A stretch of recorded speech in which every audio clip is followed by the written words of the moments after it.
السلام علیکم۔ ہمیں 3 لوگوں کی بد دعا سے بچنا چاہیے۔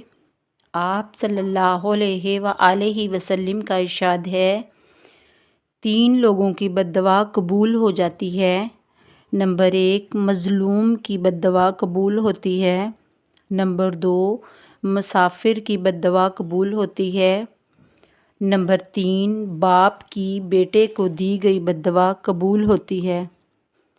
مظلوم وہ ہوتا ہے جس کے ساتھ کوئی زیادتی کرے اور وہ اس سے بدلہ نہ لے سکے، ایسے بندے کی بد دعا قبول ہو جاتی ہے۔ ایسا شخص جو دوران سفر ہو، اسے بھی تنگ نہیں کرنا چاہیے۔ اپنے والدین کو اتنا تنگ نہ کریں کہ وہ تنگ آ کر بد دعا کریں، کیونکہ باپ کی بد دعا قبول ہو جاتی ہے۔ ویڈیو کو صدقہ جاریہ سمجھ کر شیئر کریں۔